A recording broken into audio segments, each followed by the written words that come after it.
Punjabi study point 63 ਵੇਖ ਰਹੇ ਸਾਰੇ ਹੀ ਵਿਊਜ਼ ਦਾ ਇਸ ਚੈਨਲ ਤੇ ਇੱਕ ਵਾਰ ਫੇਰ ਬਹੁਤ ਸਵਾਗਤ। ਸਾਡੀ ਅੱਜ ਦੀ ਵੀਡੀਓ ਪੰਜਾਬ ਯੂਨੀਵਰਸਿਟੀ ਚੰਡੀਗੜ੍ਹ ਦੀ BA ਦੇ 5ਵੇਂ ਸਮੈਸਟਰ ਨਾਲ ਸੰਬੰਧਿਤ ਹੈ। ਵਿਸ਼ਾ ਹੈ ਚੋਣਵੀ ਪੰਜਾਬੀ ਤੇ ਇਸ ਵਿਸ਼ੇ ਦੀ ਨਿਰਧਾਰਤ ਪਾਠ ਪੁਸਤਕ ਹੈ ਜੋ ਮੱਧਕਾਲੀ ਅਤੇ ਮੁੱਢਲੇ ਬਸਤੀਵਾਦੀ ਕਾਲ ਦੀ ਪੰਜਾਬੀ ਕਵਿਤਾ ਦੇ ਵਿੱਚੋਂ ਅਸੀਂ ਕਵੀ ਹਾਸ਼ਮ ਸ਼ਾਹ ਜੀ ਦੀ ਦੂਜੀ ਰਚਨਾ ਪੜ੍ਹਨੀ ਹੈ ਸੋਹਣੀ ਮਹੀਵਾਲ। ਇਸ ਤੋਂ ਪਹਿਲਾਂ ਇਸ ਚੈਨਲ ਉੱਤੇ ਵਾਰਸ ਸ਼ਾਹ ਜੀ ਦੀਆਂ ਸਾਰੀਆਂ ਕਵਿਤਾਵਾਂ ਅਪਲੋਡ ਕਰ ਦਿੱਤੀਆਂ ਗਈਆਂ ਨੇ। ਇਸ ਤੋਂ ਇਲਾਵਾ ਇਸ ਵਿਸ਼ੇ ਦੀ ਦੂਸਰੀ ਨਿਰਧਾਰਤ ਪਾਠ ਪੁਸਤਕ ਹੈ ਨਾਟਕ ਜਿਨ ਸੱਚ ਪੱਲੇ ਹੋਏ। ਇਸ ਦਾ ਵੀ ਮੈਂ ਕਹਾਂਗੀ 90% ਤੋਂ ਉੱਤੇ ਕੰਮ ਇਸ ਚੈਨਲ 'ਤੇ ਅਪਲੋਡ ਕੀਤਾ ਹੋਇਆ ਹੈ ਅਤੇ ਵਿਦਿਆਰਥੀ ਇਹਨਾਂ ਵੀਡੀਓਜ਼ ਦਾ ਲਾਭ ਉਠਾਉਣ ਲਈ ਇਸ ਚੈਨਲ ਨੂੰ ਜਲਦੀ ਤੋਂ ਜਲਦੀ ਸਬਸਕ੍ਰਾਈਬ ਕਰ ਸਕਦੇ ਹੈਗੇ ਨੇ। ਸੋ ਅਸੀਂ ਇਸ ਕਿੱਸੇ ਦਾ ਜੋ ਪਹਿਲਾ ਭਾਗ ਪੜ੍ਹਨਾ ਹੈ ਇਸ ਦਾ ਨਾਮ ਹੈ ਮੰਗਲਾਚਰਨ ਅਤੇ ਇਸ ਨੂੰ ਅਸੀਂ ਪ੍ਰਸੰਗ ਲਿਖਣਾ ਹੋਵੇ ਜੇ ਇਸ ਦਾ ਤਾਂ ਅਸੀਂ ਉਹ ਲਿਖਾਂਗੇ ਕਿ ਇਹ ਕਾਵਿ ਟੋਟਾ ਹਾਸ਼ਮ ਸ਼ਾਹ ਜੀ ਦੇ ਕਿੱਸੇ ਸੋਹਣੀ ਮਹੀਵਾਲ ਵਿੱਚੋਂ ਲਿਆ ਗਿਆ ਹੈ ਅਤੇ ਇਹ ਮੱਧਕਾਲੀ ਅਤੇ ਮੁੱਢਲੇ ਬਸਤੀਵਾਦੀ ਕਾਲ ਦੀ ਪੰਜਾਬੀ ਕਵਿਤਾ ਕਾਵਿ ਸੰਗ੍ਰਹਿ ਦੇ ਵਿੱਚ ਮੰਗਲਾਚਰਨ ਉਪ ਸਿਰਲੇਖ ਵਿੱਚ ਦਰਜ ਹੈ। ਇਸ ਕਿੱਸੇ ਦੇ ਵਿੱਚ ਕਵੀ ਨੇ ਸੋਹਣੀ ਮਹੀਵਾਲ ਦੀ ਪ੍ਰੀਤ ਕਹਾਣੀ ਨੂੰ ਬਿਆਨ ਕੀਤਾ ਹੈ ਅਤੇ ਇਹ ਕਾਵਿ-ਅੰਸ਼ ਕਿੱਸੇ ਦਾ ਆਰੰਭਕ ਭਾਗ ਹੈ ਜਿਸ ਵਿੱਚ ਕਵੀ ਨੇ ਰੱਬ ਦੀ ਅਤੇ ਇਸ਼ਕ ਦੀ ਪ੍ਰਸ਼ੰਸਾ ਕੀਤੀ ਹੈ। ਇਹ 17 ਕਿੱਸੇ ਦੇ ਮੰਗਲਾਚਰਨ ਦੇ ਰੂਪ ਦੇ ਵਿੱਚ ਨੇ ਜਿਨ੍ਹਾਂ ਵਿੱਚ ਕਵੀ ਕਿੱਸੇ ਦੀ ਅਸਲ ਕਹਾਣੀ ਬਿਆਨ ਕਰਨ ਤੋਂ ਪਹਿਲਾਂ ਰੱਬ ਦੀ ਉਸਤਤ ਵਡਿਆਈ ਜਾਂ ਤਾਰੀਫ ਕਰਦਾ ਹੈਗਾ। ਅਤੇ ਵਿਆਖਿਆ 'ਚ ਅਸੀਂ ਕੀ ਲਿਖਾਂਗੇ? ਅਵਲ ਨਾਮ ਧਿਆਇਓ ਉਸਦਾ ਜਿਨ ਇਹ ਜਗਤ ਉਪਾਇਆ। ਹੁਣ ਕਵੀ ਕਿੱਸੇ ਦੀ ਅਸਲ ਕਹਾਣੀ ਆਰੰਭ ਕਰਨ ਤੋਂ ਪਹਿਲਾਂ ਕਹਿੰਦਾ ਹੈ ਕਿ ਮੈਂ ਸਭ ਤੋਂ ਪਹਿਲਾਂ ਅਵਲ ਦਾ ਅਰਥ ਹੁੰਦਾ ਹੈ ਪਹਿਲਾਂ, ਸਭ ਤੋਂ ਪਹਿਲਾਂ ਉਸ ਪਰਮਾਤਮਾ ਦਾ ਨਾਮ ਧਿਆ ਰਿਹਾ ਹੈਗਾ, ਉਸ ਦਾ ਨਾਮ ਚੇਤੇ ਕਰ ਰਿਹਾ ਹੈਗਾ ਜਿਸ ਨੇ ਇਹ ਸਾਰਾ ਸੰਸਾਰ ਪੈਦਾ ਕੀਤਾ ਹੈ, ਭਾਵ ਸਾਰੀ ਸ੍ਰਿਸ਼ਟੀ ਦੀ ਰਚਨਾ ਕੀਤੀ ਹੈ। ਥੰਮਾ ਮੇਖ ਜ਼ੰਜੀਰਾਂ ਵਾਜੋਂ ਧਰਤ ਆਕਾਸ਼ ਟਿਕਾਇਆ। ਅਤੇ ਹਾਸ਼ਮ ਸ਼ਾਹ ਜੀ ਹੈਰਾਨ ਹੁੰਦੇ ਨੇ ਕਿ ਉਸ ਪਰਮਾਤਮਾ ਦੀ ਜਿਹੜੀ ਰਚਨਾ ਹੈ ਕਿੰਨੀ ਹੈਰਾਨੀਜਨਕ ਹੈ, ਅਨੋਖੀ ਹੈ ਕਿ ਜਿਵੇਂ ਅਸੀਂ ਛੋਟੇ ਤੋਂ ਛੋਟਾ ਮਕਾਨ ਇੱਕ ਕਮਰਾ ਵੀ ਉਸਾਰਨਾ ਹੋਵੇ ਤਾਂ ਸਾਨੂੰ ਕਿੰਨੇ ਹੀ ਸਮਾਨ ਦੀ ਲੋੜ ਹੁੰਦੀ ਹੈ, ਇੱਟਾਂ ਪੱਥਰ ਸੀਮੈਂਟ ਮੇਖਾਂ ਜੰਜੀਰਾਂ ਹੈ ਨਾ ਥੰਮਾ, ਅਸੀਂ ਜਿਹੜਾ ਹੈ ਬਹੁਤ ਚੀਜ਼ਾਂ ਦੀ ਸਾਨੂੰ ਲੋੜ ਹੁੰਦੀ ਹੈ। ਪਰ ਉਸ ਪਰਮਾਤਮਾ ਦੀ ਸ੍ਰਿਸ਼ਟੀ ਹੈ ਜੋ ਇਹ ਬਿਨਾਂ ਹੀ ਥੰਮਾਂ ਤੋਂ ਹੈ, ਬਿਨਾਂ ਹੀ ਮੇਖਾਂ ਤੋਂ ਹੈ, ਬਿਨਾਂ ਹੀ ਜੰਜੀਰਾਂ ਤੋਂ ਹੈ ਅਤੇ ਧਰਤੀ ਹੈ ਬਣੀ ਹੋਈ ਹੈ ਅਤੇ ਆਕਾਸ਼ ਟਿਕਿਆ ਹੋਇਆ ਹੈ ਬਿਨਾਂ ਕਿਸੇ ਸਹਾਰੇ ਤੋਂ। ਜਿਵੇਂ ਅਸੀਂ ਮਕਾਨ ਬਣਾਉਣਾ ਜਾਂ ਕਮਰਾ ਬਣਾਉਣਾ ਅਸੀਂ ਲੈਂਟਰ ਪਾਉਂਦੇ ਹਾਂ ਹੈ ਨਾ, ਤਾਂ ਉਹਦੇ 'ਤੇ ਫਿਰ ਅਸੀਂ ਬਜਰੀ ਸੀਮੈਂਟ ਰੇਤਾ ਹੈ ਨਾ ਸਾਰਾ ਕੁਛ ਪਾਉਂਦੇ ਹਾਂ, ਸਰੀਆ ਪਾਉਂਦੇ ਹਾਂ ਹੈ ਨਾ। ਤਾਂ ਪਰਮਾਤਮਾ ਨੇ ਜੋ ਇਹ ਧਰਤੀ ਆਕਾਸ਼ ਬਣਾਇਆ ਹੈ ਬਿਨਾਂ ਇਸ ਸਾਰੇ ਮਟੀਰੀਅਲ ਤੋਂ ਬਿਨਾਂ ਹੀ ਬਣਾਇਆ ਹੈ ਤਾਂ ਇਹ ਵੇਖ ਕੇ ਹੈਰਾਨੀ ਹੁੰਦੀ ਹੈ। ਬਿਨ ਤਦਵੀਰ ਮਸਾਲੇ ਮਿਹਨਤ ਬਿਨ ਹਥਿਆਰ ਬਣਾਇਆ। ਅਤੇ ਹੁਣ ਜਿਹੜੀਆਂ ਆਹ ਚੀਜ਼ਾਂ ਦੀ ਵਰਤੋਂ ਵੀ ਨਹੀਂ ਕੀਤੀ ਹੈ, ਮਟੀਰੀਅਲ ਦੀ ਵੀ ਵਰਤੋਂ ਨਹੀਂ ਕੀਤੀ ਅਤੇ ਇਸ ਤੋਂ ਇਲਾਵਾ ਤਦਵੀਰ ਦਾ ਅਰਥ ਹੁੰਦਾ ਹੈ ਵੈਸੇ ਮਿਹਨਤ, ਖਾਸ ਮਿਹਨਤ ਹੈ ਨਾ। ਵੀ ਫਿਰ ਅਸੀਂ ਜਦੋਂ ਕੁਛ ਬਣਾਉਣਾ ਹੁੰਦਾ ਹੈ, ਕੋਈ ਛੋਟੀ ਤੋਂ ਛੋਟੀ ਇਮਾਰਤ ਵੀ ਬਣਾਉਣੀ ਹੈਗੀ ਆ ਤਾਂ ਅਸੀਂ ਮਜ਼ਦੂਰ ਲਾਉਂਦੇ ਹਾਂ ਹੈ ਨਾ, ਮੈਨ ਪਾਵਰ ਦੀ ਲੋੜ ਹੁੰਦੀ ਹੈਗੀ ਆ। ਤਾਂ ਕਵੀ ਕਹਿੰਦਾ ਹੈ ਵੀ ਉਸ ਪਰਮਾਤਮਾ ਨੇ ਜਿਹੜਾ ਧਰਤੀ 'ਤੇ ਆਕਾਸ਼ ਬਣਾਇਆ ਉਹ ਬਿਨਾਂ ਕਿਸੇ ਹਥਿਆਰ ਤੋਂ, ਬਿਨਾਂ ਕਿਸੇ ਮਿਹਨਤ ਤੋਂ, ਬਿਨਾਂ ਕਿਸੇ ਮਸਾਲੇ ਸੀਮੈਂਟ ਰੇਤੇ ਤੋਂ ਬਣਾਇਆ ਹੈਗਾ। ਇਸ ਦੀ ਜਿਹੜੀ ਰਚਨਾ ਬਾਰੇ ਸਾਨੂੰ ਬਿਲਕੁਲ ਪਤਾ ਨਹੀਂ ਲੱਗਦਾ ਹੈਗਾ ਅਤੇ ਇਹ ਵੀ ਹੈਰਾਨੀ ਦੀ ਗੱਲ ਹੈ ਕਿ ਉਸਨੇ ਸਾਰੀ ਸ੍ਰਿਸ਼ਟੀ ਨੂੰ ਬਿਨਾਂ ਮਿਹਨਤ ਮੁਸ਼ੱਕਤ ਦੇ, ਬਿਨਾਂ ਇੱਟਾਂ ਚੂਨੇ ਮਸਾਲੇ ਅਤੇ ਬਿਨਾਂ ਮਿਸਤਰੀਆਂ ਦੇ ਸੰਦਾਂ ਤੋਂ ਬਣਾਇਆ ਹੋਇਆ ਹੈਗਾ। ਹਾਸ਼ਮ ਦੇਖ ਅਜਿਹਾ ਖਾਲਿਕ ਤੈਂ ਕੀ ਹੋਸ਼ ਭੁਲਾਇਆ। ਖਾਲਕ ਹੁੰਦਾ ਹੈ ਜਿਹੜਾ ਇਸ ਖਲਕਤ ਦੀ ਰਚਨਾ ਕਰਨ ਵਾਲਾ ਹੁੰਦਾ ਹੈ, ਸਿਰਜਣਹਾਰ ਭਾਵ ਪਰਮਾਤਮਾ। ਤਾਂ ਹਾਸ਼ਮ ਜੀ ਕਹਿੰਦੇ ਹੈਗੇ ਨੇ ਵੀ ਇਹ ਜਿਹੜਾ ਸਿਰਜਣਹਾਰ ਹੈ ਉਹ ਕਿੰਨੀ ਉਹਦੇ ਕੌਤਕ ਨੇ ਜਿਹੜੇ ਉਹ ਬੜੇ ਹੀ ਨਿਰਾਲੇ ਨੇ ਜਿਸ ਨੂੰ ਵੇਖ ਕੇ ਅਸੀਂ ਹੈਰਾਨ ਹੋ ਜਾਂਦੇ ਹਾਂ ਵੀ ਉਸਨੇ ਇਹ ਧਰਤੀ ਆਕਾਸ਼ ਸਾਰੀ ਸ੍ਰਿਸ਼ਟੀ ਦੀ ਰਚਨਾ ਬਿਨਾਂ ਕਿਸੇ ਸਾਜੋ ਸਮਾਨ, ਬਿਨਾਂ ਕਿਸੇ ਮਿਹਨਤ ਦੇ ਬਣਾਇਆ ਹੈਗਾ ਇਸ ਨੂੰ। ਅਤੇ ਉਹ ਮਨੁੱਖ ਨੂੰ ਸਮਝਾਉਂਦੇ ਹੈਗੇ ਨੇ ਕਿ ਅਜਿਹੇ ਹੈਰਾਨੀਜਨਕ ਕੌਤਕਾਂ ਦੇ ਮਾਲਕ ਪਰਮਾਤਮਾ ਨੂੰ ਵੇਖ ਕੇ ਮਨੁੱਖ ਦੀ ਹੋਸ਼ ਭੁੱਲ ਜਾਂਦੀ ਹੈਗੀ ਆ ਤੇ ਉਸ ਨੂੰ ਚਾਹੀਦਾ ਹੈ ਕਿ ਉਸ ਪਰਮਾਤਮਾ ਨੂੰ ਹਮੇਸ਼ਾ ਯਾਦ ਰੱਖੇ, ਉਸ ਦਾ ਨਾਮ ਸਿਮਰਨ ਕਰੇ ਜਿਹੜਾ ਇੰਨੀਆਂ ਸਮਰੱਥ ਸ਼ਕਤੀਆਂ ਦਾ ਮਾਲਿਕ ਹੈ। ਤਾਂ ਦੂਸਰਾ ਜੋ ਪੈਰਾ ਹੈ, ਇੱਕ ਥੋਂ ਚਾਰ ਹੋਏ। ਇੱਕ ਥੋਂ ਚਾਰ ਹੋਏ ਚੌਂ ਕੋਲੋਂ ਜੋ ਹੈ ਖਲਕਤ ਸਾਰੀ, ਬੇਰੰਗੀ ਲੱਖ ਰੰਗ ਸਵਾਰੀ, ਕਰ ਗੁਲਜ਼ਾਰ ਪਸਾਰੀ, ਇੱਕ ਨਾ ਦੂਜੇ ਜਿਹਾ ਹਰਗਿਜ਼ ਸੂਰਤ ਸ਼ਕਲ ਨਿਆਰੀ, ਹਾਸ਼ਮ ਜਲਵਾ ਜ਼ਾਤ ਉਸੇ ਦਾ ਖਾਕੀ ਨੂਰੀ ਨਾਰੀ। ਤਾਂ ਹੁਣ ਕਵੀ ਕਹਿੰਦਾ ਹੈਗਾ ਦੂਸਰੇ ਪੈਰਾਗ੍ਰਾਫ ਦੇ ਵਿੱਚ, ਇਸ ਪਰਮਾਤਮਾ ਦੀ ਹੀ ਵਡਿਆਈ ਉਸਤਤ ਕਰਦਾ ਹੈ ਵੀ ਜਿਹੜੀ ਉਸਨੇ ਰਚਨਾ ਬਣਾਈ ਆ ਉਹ ਕਿੰਨੀ ਬੇਅੰਤ ਹੈ। ਇੱਕ ਥੋਂ ਚਾਰ ਹੋਏ ਚੋਂ ਕੋਲੋਂ ਜੋ ਹੈ ਖਲਕਤ ਸਾਰੀ। ਜਿਵੇਂ ਅਸੀਂ ਕਹਿੰਦੇ ਹਾਂ ਕਿ ਜੇ ਪਰਮਾਤਮਾ ਦੀ ਇਹ ਰਚੀ ਹੋਈ ਰਚਨਾ ਹੈ, ਜੋ ਜੇ ਅਸੀਂ ਆਦਮ ਜਾਤ ਦੀ ਗੱਲ ਕਰੀਏ ਤਾਂ ਇਹ ਮੰਨਦੇ ਹਾਂ ਵੀ ਸਭ ਤੋਂ ਪਹਿਲਾਂ ਆਦਮ ਅਤੇ ਹਵਾ ਸੀਗੇ ਇਸ ਸੰਸਾਰ ਉੱਤੇ, ਅਤੇ ਉਸ ਤੋਂ ਬਾਅਦ ਉਹਨਾਂ ਦੀ ਔਲਾਦ ਹੋਈ। ਉਸ ਤੋਂ ਬਾਅਦ ਅੱਗੋਂ ਜਿਹੜਾ ਸਾਰਾ ਸੰਸਾਰ ਦੇ ਲੋਕ ਪੈਦਾ ਹੋਏ ਹੈਗੇ ਨੇ, ਜੋ ਹਲਕਤ ਹੈ ਸਾਰੀ, ਭਾਵ ਸਾਰੀ ਦੁਨੀਆ, ਫਿਰ ਉਹਨਾਂ ਦੋ ਤੋਂ ਚਾਰ, ਚਾਰ ਤੋਂ ਫਿਰ ਅੱਗੋਂ ਵੱਧ ਕੇ ਇਹ ਸਾਰੀ ਦੁਨੀਆ ਬਣੀ ਹੈਗੀ ਆ।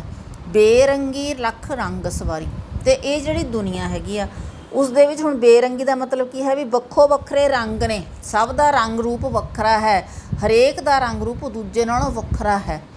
ਲੱਖਾਂ ਰੰਗਾਂ ਵਾਲੀ ਦੁਨੀਆ ਪਰਮਾਤਮਾ ਨੇ ਸਾਜੀ ਹੈ। ਕਰ ਗੁਲਜ਼ਾਰ ਪਸਾਰੀ, ਵੀ ਇਹ ਦੁਨੀਆ ਰੂਪੀ ਬਾਗ ਹੈ, ਇਸ ਦਾ ਜਿਹੜਾ ਪਰਮਾਤਮਾ ਨੇ ਪਸਾਰਾ ਜਿਹੜਾ ਹੈ ਬੜਾ ਅਜੀਬ ਤਰੀਕੇ ਦੇ ਨਾਲ ਪਸਾਰਿਆ ਹੈਗਾ। ਲੱਖਾਂ ਹੀ ਰੰਗ ਦੇ ਫੁੱਲ ਇਸ ਦੇ ਵਿੱਚ ਖਿੜੇ ਨੇ, ਲੱਖਾਂ ਹੀ ਤਰੀਕੇ ਦੇ ਜੀਵ ਜੰਤੂ ਇਸ ਸ੍ਰਿਸ਼ਟੀ ਦੇ ਉੱਤੇ ਪੈਦਾ ਹੋਏ ਨੇ। ਇੱਕ ਨਾ ਦੂਜੇ ਜਿਹਾ ਹਰਗਿਜ਼ ਸੂਰਤ ਸ਼ਕਲ ਨਿਆਰੀ, ਅਤੇ ਅਸੀਂ ਦੇਖਦੇ ਹੈਗੇ ਹਾਂ ਕਿ ਸੰਸਾਰ ਦੇ ਵਿੱਚ ਜਿੰਨੇ ਵੀ ਜੀਵ ਹੈਗੇ ਨੇ, ਜੇ ਸਿਰਫ ਅਸੀਂ ਮਨੁੱਖੀ ਜਾਤ ਦੀ ਗੱਲ ਕਰੀਏ ਤਾਂ ਉਹਨਾਂ ਦੇ ਵਿੱਚੋਂ ਕੋਈ ਵੀ ਵਿਅਕਤੀ ਇੱਕ ਦੂਜੇ ਨਾਲ ਸ਼ਕਲ ਸੂਰਤ ਵੱਲੋਂ, ਰੰਗ ਰੂਪ ਵੱਲੋਂ, ਕੱਦ ਕਾਠ ਵੱਲੋਂ ਇੱਕ ਦੂਸਰੇ ਦੇ ਬਰਾਬਰ ਬਿਲਕੁਲ ਸੇਮ ਨਜ਼ਰ ਨਹੀਂ ਆਉਂਦਾ, ਅਤੇ ਹਰੇਕ ਦੀ ਜਿਹੜੀ ਸ਼ਕਲ ਸੂਰਤ ਹੈ ਇੱਕ ਦੂਸਰੇ ਨਾਲੋਂ ਵੱਖ ਹੈ। ਨਿਆਰੀ ਦਾ ਅਰਥ ਹੁੰਦਾ ਹੈ ਇੱਥੇ ਵੱਖ ਹੈ, ਭਿੰਨ ਹੈ, ਉਹ ਦੂਸਰੇ ਨਾਲ ਮਿਲਦਾ ਨਹੀਂ ਹੈ। ਭਾਵੇਂ ਅਸੀਂ ਜਿਸ ਕਿਸ ਨੂੰ ਮਰਜ਼ੀ ਕਹਿ ਦਈਏ ਵੀ ਉਹਦੀਆਂ ਸ਼ਕਲਾਂ ਬਹੁਤ ਮਿਲਦੀਆਂ ਨੇ, ਇੰਨੇ ਮਿੰਨੇ ਮਿਲਦੀਆਂ ਨੇ, ਡਿੱਟੋ ਮਿਲਦੀਆਂ ਨੇ, ਕਈ ਵਾਰ ਅਸੀਂ ਕਹਿ ਦਿੰਦੇ ਹਾਂ ਨਾ, ਪਰ ਫਿਰ ਵੀ ਉਸ ਪਰਮਾਤਮਾ ਨੇ ਕੋਈ ਨਾ ਕੋਈ ਭਿੰਨਤਾ ਹਰੇਕ ਜੀਵ ਦੇ ਦੂਜੇ ਨਾਲੋਂ ਪਾਈ ਹੋਈ ਹੈ, ਚਾਹੇ ਉਹ ਸਕੇ ਭੈਣ ਭਰਾ ਹੋਣ, ਚਾਹੇ ਟਵਿਨਸ ਹੋਣ, ਹੈ ਨਾ, ਜੋ ਵੀ ਮਰਜ਼ੀ ਹੋਵੇ, ਚਾਹੇ ਖਾਨਦਾਨੀ ਭੈਣ ਮਤਲਬ ਖਾਨਦਾਨ ਦੇ ਵਿੱਚੋਂ ਹੋਣ, ਤਾਂ ਕੋਈ ਵੀ ਕਿਸੇ ਨਾਲ ਉਸ ਕਿਸੇ ਦੀ ਸ਼ਕਲ ਸੂਰਤ ਨਹੀਂ ਇੱਕਸਾਰ ਨਹੀਂ ਹੁੰਦੀ। ਹਾਂ, ਜਿਹੜੇ ਚਿਹਨ ਚੱਕਰ ਹੈਗੇ ਨੇ ਉਹ ਉਹਨਾਂ ਨੂੰ ਆਪਾਂ ਲੱਭ ਲੈਂਦੇ ਵੀ ਆਹ ਉਹਦਾ ਭੈਣ ਭਰਾ ਹੋ ਸਕਦਾ, ਗੈਸ ਤਾਂ ਲਾ ਸਕਦੇ ਹਾਂ ਅਸੀਂ ਵੀ ਹਾਂ ਉਹਦਾ ਭੈਣ ਭਰਾ ਹੋ ਸਕਦਾ, ਪਰ ਜੇ ਆਪਾਂ ਕਹੀਏ ਵੀ ਡਿੱਟੋ ਕਾਪੀ ਕੋਈ ਕਿਸੇ ਦਾ ਵੀ ਨਹੀਂ ਹੁੰਦਾ। ਹਾਸ਼ਮ ਜਲਵਾ ਜਾਤ ਉਸੇ ਦਾ ਖਾਕੀ ਨੂਰੀ ਨਾਰੀ।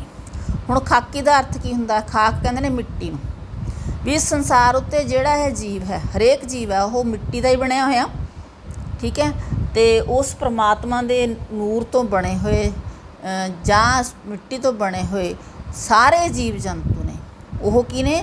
ਉਸ ਪਰਮਾਤਮਾ ਦਾ ਹੀ ਜਲਵਾ ਹਨ, ਉਸ ਪਰਮਾਤਮਾ ਦੀ ਹੀ ਅਸੀਂ ਕਹਿੰਦੇ ਹਾਂ ਵੀ ਉਹਦੇ ਵਿੱਚ ਪਰਮਾਤਮਾ ਦਾ ਹੀ ਹੋਂਦ ਹੈ, ਉਹਦੀ ਜੋਤ ਮੰਨਦੇ ਹਾਂ ਅਸੀਂ। ਹਰੇਕ ਮਤਲਬ ਆਤਮਾ, ਹਰੇਕ ਆਤਮਾ ਦੇ ਵਿੱਚ ਪਰਮਾਤਮਾ ਦੀ ਜੋਤ ਮੰਨਦੇ ਹੈਗੇ ਹਾਂ।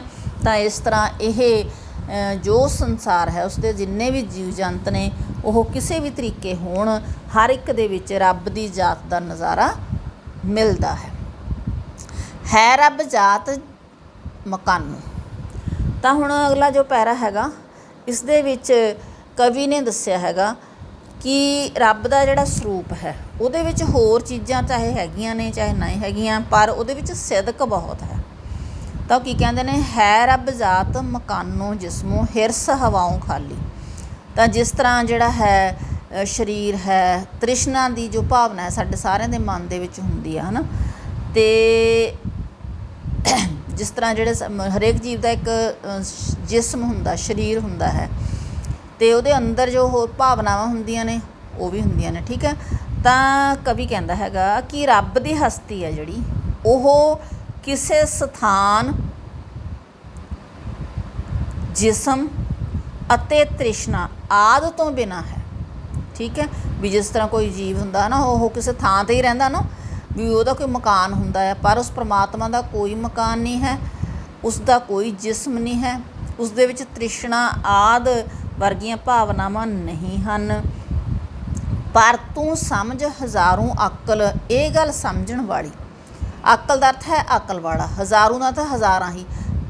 ਅਤੇ ਹਾਸ਼ਮ ਜੀ ਮਨੁੱਖ ਨੂੰ ਸਮਝਾਉਂਦੇ ਕਹਿੰਦੇ ਨੇ ਵੀ ਤੂੰ ਹਜ਼ਾਰਾਂ ਅਕਲਾਂ ਦਾ ਮਾਲਕ ਭਾਵੇਂ ਹੈ, ਪਰ ਤੇਰੇ ਲਈ ਇੱਕੋ ਗੱਲ ਸਮਝਣ ਵਾਲੀ ਹੈ ਕਿ ਜਿਹੜੀ ਸਭ ਤੋਂ ਜ਼ਰੂਰੀ ਹੈ, ਉਹ ਵੀ ਦੇਖ ਨਾ ਸਿਦਕੋਂ ਖਾਲੀ, ਜੋ ਹਰ ਸ਼ੈ ਦਾ ਵਾਲੀ। ਵਾਲੀ ਹੁੰਦਾ ਮਾਲਕ, ਸ਼ੈ ਇੱਕ ਚੀਜ਼।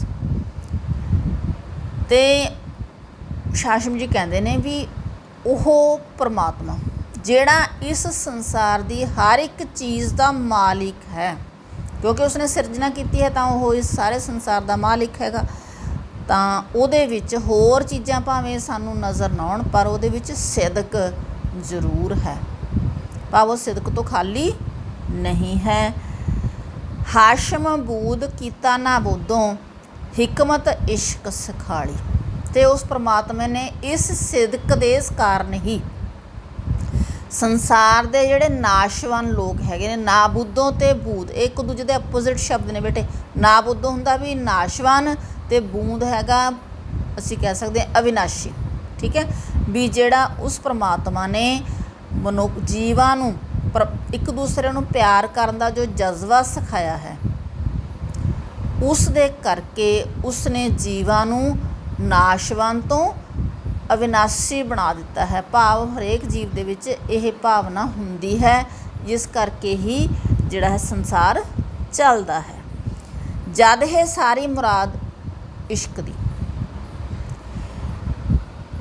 ਤਾਂ ਅਗਲਾ ਜੋ ਪੈਰਾਗ੍ਰਾਫ ਹੈ, ਇਸ ਦੇ ਵਿੱਚ ਕਵੀ ਨੇ ਦੱਸਿਆ ਹੈਗਾ ਕਿ ਸੱਚੀ ਮੁਹੱਬਤ ਕਰਨ ਵਾਲੇ ਲੋਕ, ਉਹਨਾਂ ਦਾ ਕਿਹੋ ਜਿਹਾ ਸੁਭਾਅ ਹੁੰਦਾ ਹੈ।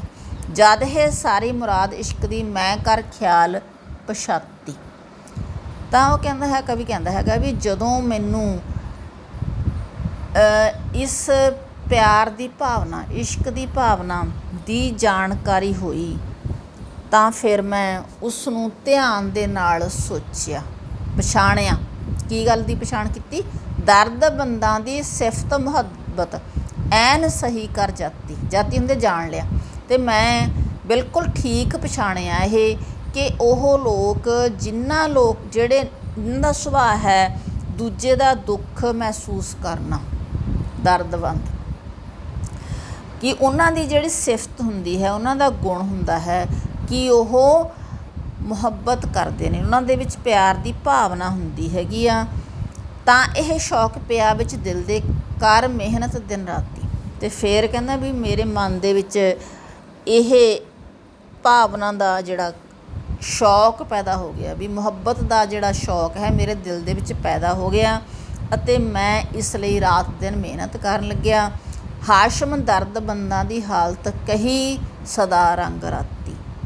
ਤਾਂ ਇਸ ਤਰ੍ਹਾਂ ਹਾਸ਼ਮ ਜੀ ਕਹਿੰਦੇ ਨੇ ਵੀ ਉਹ ਲੋਕ ਜਿਹੜੇ ਦਰਦਮੰਦ ਹੁੰਦੇ ਹਨ। ਹੁਣ ਇੱਥੇ ਅਸੀਂ ਇਸ ਨੂੰ ਦੂਜੀ ਤਰ੍ਹਾਂ ਵੀ ਸਮਝ ਸਕਦੇ ਹੈਗੇ ਹਾਂ ਬੇਟੇ, ਵੀ ਜਿਹੜੇ ਲੋਕ ਸੈਂਸੀਟਿਵ ਹੁੰਦੇ ਨੇ, ਹੈ ਨਾ, ਵੀ ਜਿਹੜੇ ਦੂਸਰਿਆਂ ਦੀ ਭਾਵਨਾਵਾਂ ਨੂੰ ਸਮਝਦੇ ਹੈਗੇ ਨੇ। ਜੇ ਦੂਸਰਾ ਦੁਖੀ ਹੈ ਤਾਂ ਉਸ ਦੇ ਦੁੱਖ ਨੂੰ ਮਹਿਸੂਸ ਕਰਦੇ ਨੇ, ਅਤੇ ਉਹ ਲੋਕ ਨੇ ਜਿਹੜੇ ਪਰਮਾਤਮਾ ਦੇ ਰੰਗ ਦੇ ਵਿੱਚ ਰਚ ਜਾਂਦੇ ਨੇ। ਵੀ ਉਹਨਾਂ ਨੂੰ ਦੂਜੇ ਦਾ ਦੁੱਖ ਮਹਿਸੂਸ ਹੁੰਦਾ ਹੈ ਤਾਂ ਸੱਚੀ ਮੁੱਚੀ ਉਹ ਪਰਮਾਤਮਾ ਦੇ ਰੰਗ ਦੇ ਵਿੱਚ ਵੀ ਰੰਗੇ ਹੁੰਦੇ ਨੇ, ਅਤੇ ਉਹਨਾਂ ਦੀ ਹਾਲਤ ਸਿਰਫ ਜੀਵਾਂ ਨਾਲ ਪਿਆਰ ਕਰਨ ਦੀ ਨਹੀਂ ਰਹਿੰਦੀ, ਪਰਮਾਤਮਾ ਨਾਲ ਪਿਆਰ ਕਰਨ ਵਾਲੀ ਵੀ ਹੁੰਦੀ ਹੈ, ਅਤੇ ਉਹਨਾਂ ਨੂੰ ਇਸ ਰੰਗ ਦੇ ਵਿੱਚ ਸਦਾ ਹੀ ਰੰਗੇ ਜਾਂਦੇ ਹਨ।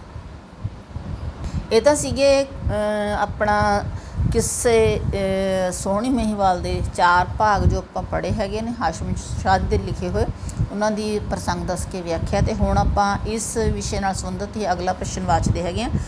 ਤਾਂ ਹਾਸ਼ਮ ਸ਼ਾਹ ਦੇ ਕਿੱਸੇ ਸੋਹਣੀ ਮਹੀਵਾਲ ਦੇ ਵਿੱਚੋਂ ਤੁਹਾਡੀ ਪਾਠ ਪੁਸਤਕ ਦੇ ਵਿੱਚ ਜਿੰਨੇ ਕਾਵਿ-ਅੰਸ਼ ਦਿੱਤੇ ਗਏ ਨੇ, ਉਹਨਾਂ ਦਾ ਵਿਸ਼ਾ ਵਸਤੂ ਜਾਂ ਥੀਮ ਲਿਖਣਾ ਹੈ, ਜਾਂ ਫਿਰ ਵਿਚਾਰਾਂ ਦਾ ਸਾਰ ਵੀ ਆਪਾਂ ਕਹਿ ਸਕਦੇ ਹਾਂ ਇਹਨੂੰ। ਠੀਕ ਆ।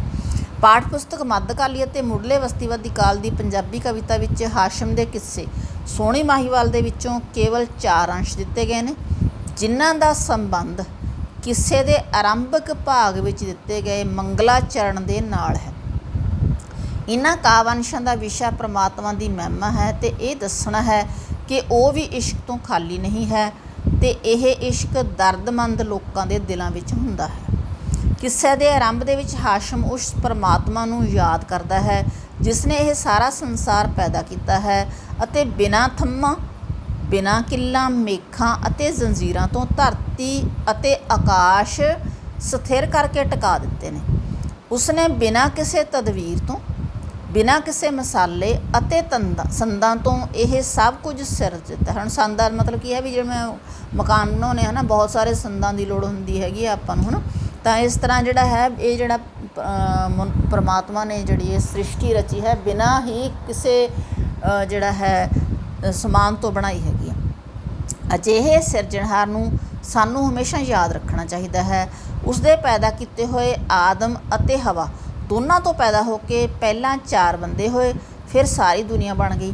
तो इस तरह रब ने बेरंग दुनिया नूं भिन्न भिन्न प्रकार के रंगां नाल सजा के एक गुलजार बना दिता, भाव बाग की तरह अनेकों तरह की दुनिया सिरज दी। फिर हैरानी की गल यह है कि कोई भी एक दूजे वर्गा नहीं है, पर इस दे बावजूद भावें खाकी इंसान हैं जां नूरी फरिश्ते, सब विच उसे एक परमात्मा की जात का जलवा मौजूद है। हुण मतलब खाकी इंसान मतलब आम इंसान की गल आ, जिहड़े फिर लोग महान लोग ने है ना, उन्हां दी गल कीती है भी उन्हां हरेक दे विच ही उस परमात्मा का जलवा मौजूद है। वह परमात्मा किसी खास स्थान शरीर जां लोभ आदि विकारां तो रहत है, पर हज़ारां अकलों के मालक इस बंदे नूं समझना चाहिए है कि परमात्मा भी सिदक तो खाली नहीं है। उसने बंदे नूं इश्क का तरीका सिखाया ਅਤੇ नाशवान तो अविनाशी बना दिता। इस दे नाल ही एक गल होर है कि दर्दमंदां दा गुण ये हुंदा है कि उन्हां दे दिल विच मुहब्बत वस रही हुंदी है। इस करके ही कवि कहता है कि मेरे दिल विच भी इश्क का शौक पैदा होया ਅਤੇ मैं रात दिन इसलिए मेहनत करता हाँ। दर्दमंदां दी हालत हमेशा इश्क के रंग विच रंगी हुंदी है। इस प्रकार इन्हां कावंशां दा विषय सूफी रहस्यवादी भाव हैगे ने। अगला प्रश्न है, हाशम के किस्से सोहनी महिवाल दे अपनी पाठ पुस्तक में शामिल कावंशां का केंद्री भाव लिखना है। सिरजणहार परमात्मा ने धरती आकाश आदि सब कुछ बिना किसी तदवीर मसाले मेहनत अते संदां तो बना के बिना किसी सहारे तो एक थां टिका दिते ने। सारी ही खलकत मतलब सारी दुनिया 2 जणियां आदम अते हवा तो पैदा हुई है अते बाकी सारियां खाकियां ते नूरियां उस विच परमात्मा की जोत मौजूद है। खाकियां नूरियां असीं देखना भी खाकी मतलब आम इंसान, नूरी मतलब नूरी फरिश्ते मतलब जिहड़ा महान जिहड़े असीं कह सकते हैं भी जिहड़े संत महात्मा ने उन्हां दी गल कीती। ठीक है, हरेक दे विच परमात्मा की जोत मौजूद है। रब आप भी इश्क तो खाली नहीं, तो इश्क उन्हां दे दिल विच वसदा है जिहड़े लोग दर्दमंद हुंदे ने, भाव दूजिਆਂ ਦਾ दुख समझण दी समर्था रखते हैं। अगला प्रश्न, सोहनी महिवाल किस्से दे विच हाशम ने रब वालों सृष्टि की साजना बारे की कहा है। हाशम कहता है कि रब ने सृष्टि विच धरती ते आकाश बिना किसी सहारे तो टिकाए हुए ने, ते यह सब कुछ उसने बिना किसी तदवीर दे मसाले दे मेहनत अते बिना संदां तो ही इसनूं बना दिता है। सारी ही खलकत 2 जणियां आदम अते हवा तो पैदा हुई है, ते सारे ही खाकी अते नूरी जीवां विच उस परमात्मा की जात का नज़ारा मौजूद है, भाव उसकी अंश मौजूद है। अगला प्रश्न, रब ने हिकमत इश्क सिखा के की कीता है। हाशम अनुसार रब ने इश्क की हिकमत सिखा के नाशवान बंदे नूं अविनाशी बना दिता है। तो यह तो सीगा अपना किस्सा सोहनी महिवाल, तो इस दे 4 भाग जो साडी पाठ पुस्तक दे विच दर्ज हैगे ने, तो इन्हां जिहड़ा अंशां दे नाम वक्खो वखरे लिखे हुए हैं चारां दे क्योंकि मैं हरेक किस्से दे विच इदां ही हाँ, पर एक नोट है इस पाठ पुस्तक दे विच भी जिहड़े ये नाम ने किस्से दे कावंशां दे ओह नाम हाशिम शाह ने नहीं रखे हुए। यह संपादक ने पुस्तक की संपादना करन वेले अपने वल्लों ही जिहड़े हैगे ने रखे हुए ने ताकि विद्यार्थी उहनूं सौखी तरह समझ लैण, ते उंज असली किस्से दे विच नाम नहीं हैगे। सो उम्मीद करती हैगी कि तुहानूं इन्हां 4 भागां दे अर्थ केंद्री भाव ते विचारां दा सार चंगी तरह समझ लग गया होवेगा।